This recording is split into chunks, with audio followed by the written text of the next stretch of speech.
আজকের অঙ্কের ক্লাসে বিশেষ কিছু অঙ্ক নিয়ে ডিসকাস হবে, তার কনসেপ্ট ক্লিয়ার করা হবে। ঠিক আছে, যেমন এই ধরনের অঙ্ক পড়ে √a গুণিত √a গুণিত √a এরকম ডট ডট ডট ইনফিনাইট, মানে এরকম চলতেই আছে। সেক্ষেত্রে অ্যান্সার কী হবে? এক্ষেত্রে যে সংখ্যাটা গুণ আকারে থাকবে এরকম এটাই অ্যান্সার হবে। ঠিক আছে, মানে অ্যান্সার কত? কীরকম কোশ্চেন পড়বে মনে করো, এর মধ্যে থাকলো 7 × 7 এরকম করে কন্টিনিউ আছে ডট ডট ডট ইনফিনাইট। তাহলে অ্যান্সার কত হবে? ডাইরেক্ট দেখে কী করবে? 7 অ্যান্সার। ঠিক আছে, তাহলে এটা হলো একরকম টাইপ।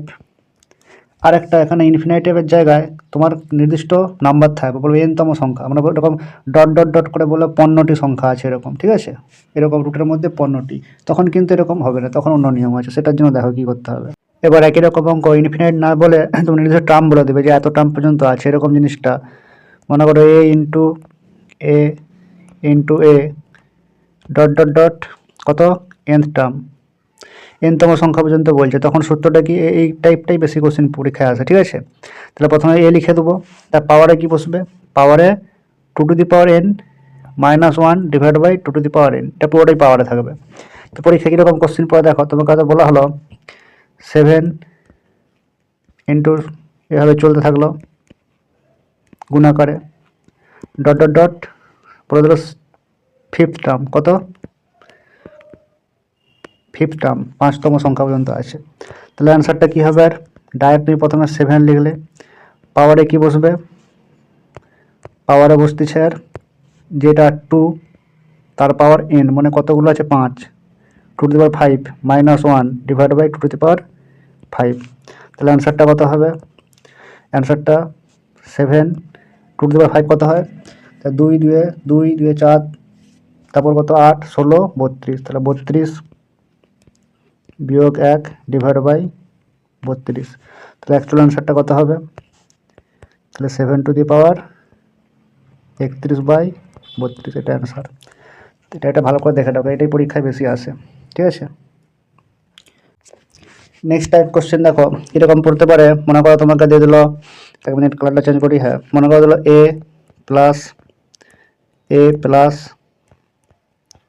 Dot dot ইনফিনাইটিভ। তাহলে কী বলেছিলাম প্রথম ক্লাসে, যে এইটাকে ব্রেক করবো, যে গ্যাপ যদি 1 হয় তাহলে যোগ থাকলে বড়টা আর বিয়োগ থাকলে ছোটটা অ্যান্সার। সাপোজ কোনো জায়গায় এরকম কিছুই নেই, মানে ব্রেক করলাম কিন্তু গ্যাপ 1 হলো না, যেমন কোশ্চেন কীরকম পড়বে?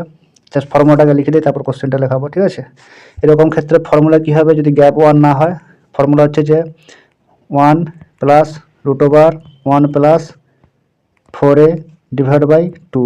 ঠিক আছে, আর যদি মাইনাসে থাকে √a minus √a minus √a dot dot dot infinitive, তখন ফর্মুলাটা কী হবে? ফর্মুলা -1 হবে, বাদ বাকি সব একই। 1 প্লাস 4a ডিভাইড বাই 2, এই দুটো ফর্মুলা মনে রাখতেই হবে। আর এখান থেকে অঙ্ক থাকবেই থাকবে, এইটা আর এই ফর্মুলা। ঠিক আছে, ভেরি ভেরি ইম্পর্টেন্ট। এবার ডাইরেক্ট কোশ্চেনে যাচ্ছি, কেমন কোশ্চেন হবে। কোশ্চেন এরকম ছিল পরীক্ষায়,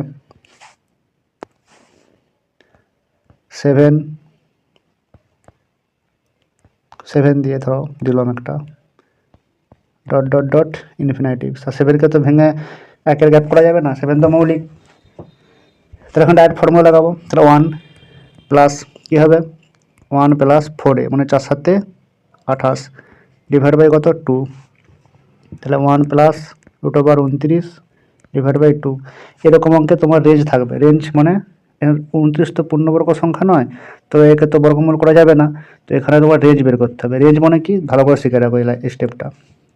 এই যে 29 আছে, এর একবার আগের পূর্ণবর্গ সংখ্যা নেব, একবার পরের পূর্ণবর্গ সংখ্যা নেব, তাহলে আমরা একটা পূর্ণ সংখ্যা পাবো, এটাই নিয়ম। তাহলে 25 থেকে 25 যদি নেই, 29 যদি 25 ধরি, তাহলে অ্যান্সার কত আসবে? 5 আসবে।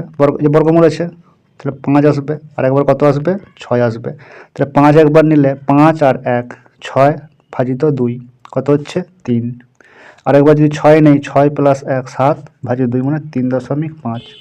তাহলে অ্যান্সারটা কি? 3-এর থেকে বড় আর 3.5-এর থেকে ছোট, এইটা হচ্ছে অ্যান্সার।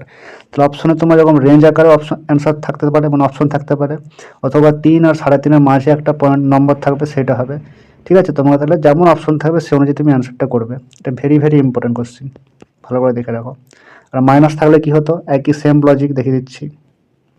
দেখো যদি মাইনাস থাকতো, এরকম যদি কোশ্চেন থাকতো 7 minus 7 dot dot dot infinitive, তাহলে কী হতো অ্যান্সারটা, -1 প্লাস √1 প্লাস 4 মানে 28 ডিভাইড বাই 2, তাহলে কত হতো -1 প্লাস √29 ডিভাইড বাই 2।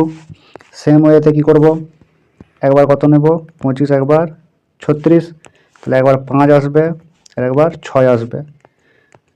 তাহলে 5 দিলে কত হচ্ছে -1 প্লাস 5/2 হবে একবার, আর একবার কত হচ্ছে -1 আর এদিকে প্লাস 6/2। তাহলে এখানে কত হচ্ছে 4/2 মানে কত 2-এর থেকে বড়, আর এখানে কত হচ্ছে 5/2 মানে 2.5-এর থেকে বড়। তাহলে একবার অ্যান্সারটা এদের মিডিলে যেটা হবে সেটা হবে, ঠিক আছে, 2-এর থেকে বড় আর এর থেকে ছোট। ব্যাপারটা ক্লিয়ার? মাইনাস থাকলে শুধু প্রথম এই জায়গাটা মাইনাস হয়ে যাচ্ছে, এই হচ্ছে এই দুটোর মধ্যে একটা থাকবে, বুঝে গেল?